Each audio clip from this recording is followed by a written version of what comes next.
Hello and welcome to your energy reading using Feng Shui Astrology and the Tarot for the month of February 2013. Now, there's an awful lot going on this month because it is Chinese New Year. I use two types of Oriental astrology. The first one I use is called the Dowsing. And you may not have heard of that term, but you will know what it is because we are moving into the year of the water snake, and that's part of that system.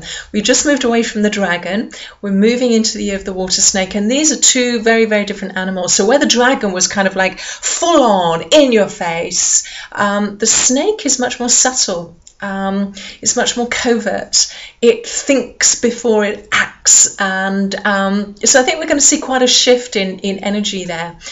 Now, I'm not going to go into any detail about the water snake, not on this video, but if you want to find out more, go to my website, click on the link for Feng Shui Astrology, and there's a page there all about the water snake and how you can harness its energy.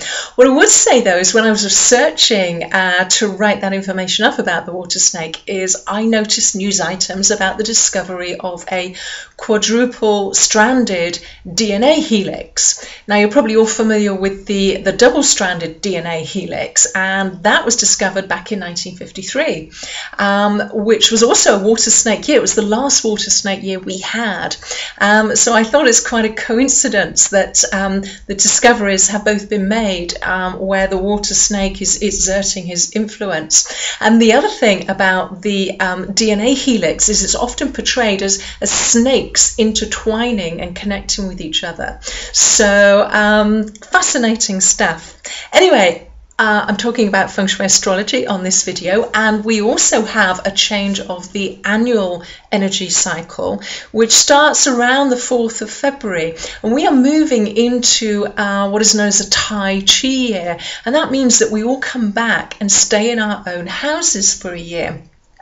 So it's going to be very grounded. We're going to feel at home. We're going to feel comfortable. It's a fantastic time to take a little time out to recharge our batteries and to kind of plan where we want to go next, really. So that's really the feeling of the energy for the year. Again, I'm not going to go into any great detail because that isn't the purpose of this video, but I've got information on my website. Have a look at it. There's a whole page of that and how it will affect you and your particular birth stars. Okay. We are here to talk about the monthly cycle, which also starts on the 4th of February, and we are moving into an Earth energy month. Now, Earth is also a very grounding energy, just like the energy of the year. So it's a definitely feet on the ground type of month. And Earth is really focusing on relationships and the people in our life as well. It's a good time to bring new people into our life. It's a good time to nurture the existing relationships we have. It's also a good time to actually think about whether there are some relationships that are not helping us and that perhaps we may need to let go of. And it's a great time to put right any relationships that have gone off track. It's a really good time to do that. So if that is in your life, then, you know, just go for it and try to sort things out. Okay, the three tarot I drew are really interesting, actually. I want to show you these. The first one I drew was the devil. There he is in all his glory. And the second one was the sun. Nice card to have, always optimistic, the sun. And the third card was the Fool. Now, the first thing that struck me about these three cards was that they are all they're all major cards, and that's really unusual to deal three cards that are all majors. And major cards talk about major shifts in our life, so we may be changing our perception, we may be learning new things that helps us to kind of look at the world in a very different way. We may be changing our location, where we live, where we work. We may be meeting that special someone and changing our life, putting ourselves on a different path or different career or anything like that. But these major cards, to get three of them, it's really, really indicative of the fact that there are big shifts going on, and that's obviously linked to these annual cycle energies changing as well, but it's also this grounding energy where we can come back to this level, grounded playing field and decide exactly where we are and where we want to be. So the energy is really supporting us if we feel we want to make changes now. So look at the first card. This is the Devil. Okay. A lot of people get a little bit concerned about the devil because they mix him up with you know, kind of Satan or bad energies, and they feel that he's not a particularly good card. He's actually quite an interesting card because he's based on a pagan god of nature called Pan, and he really is all about nature, all about our physical world, and that includes our health, it includes the people in our life, it includes what we have, it includes what we want physically, it includes where we live. It's all this kind of this physical stuff going on. And when he comes up in a reading, usually what I find is that people are either focused too much on the physical to the detriment of everything else, or they're totally ungrounded and they're not focused on the physical or whatever. And that's really what these chains are all about. This is when you're too connected with the physical, it really does kind of like ground you too much and hold you down.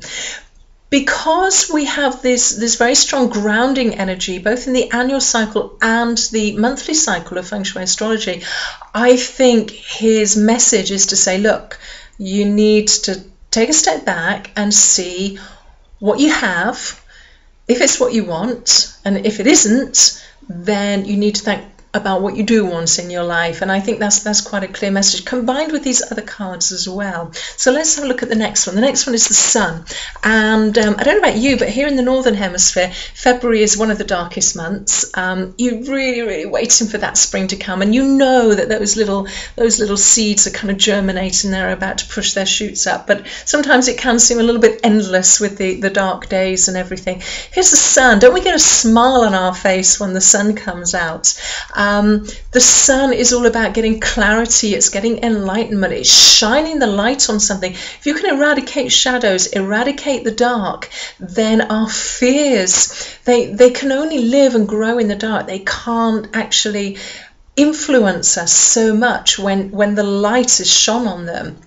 And really the sun is all about overcoming our fears. So tying this in with the devil and this whole physical aspect, you know, if you have things in your life, if your life is not how you want it to be, you really need to kind of shine the spotlight on it and really take it to pieces. Which bits do you want to keep? Which bits need to be let go? And that could be things you own, it could be people in your life, it could be how you're spending your time.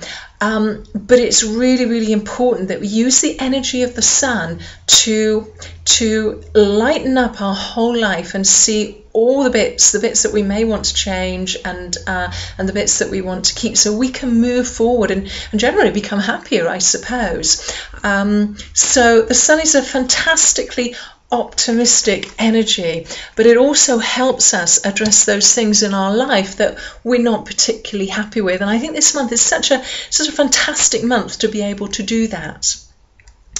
And then finally, talking about change as well, we have the Fool, the other major card. He's the first major card. When we go through the whole 22 major cards, he's number 1, although he's called 0.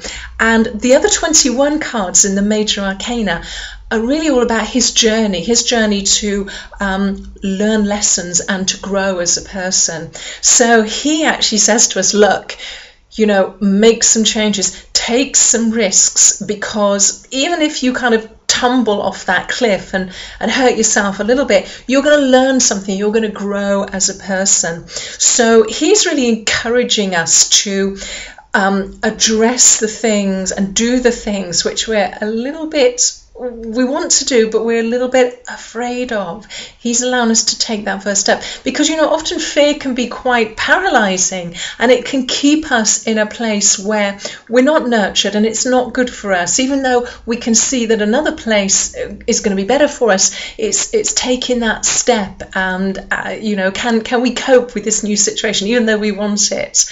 And really, I think that's the energy and the message of this month. Take that grounding energy and, you know, be ruthless. Really look at your life and be truthful. Be honest with yourself. That's the key thing. Be very, very honest. Even if you don't know where you want to go, just admitting that perhaps there are not so good things in your life is a first step, because then you make spaces for new things to come into it. So a tremendously exciting month, lots of potential there. Please, please, please take the bull by the horns if you get the opportunity. Let the light shine on it, and you know, take the risk. Why not? What's the worst that can possibly happen? Okay, on that note, I will leave it. Have a fantastic month, and I will see you again next month.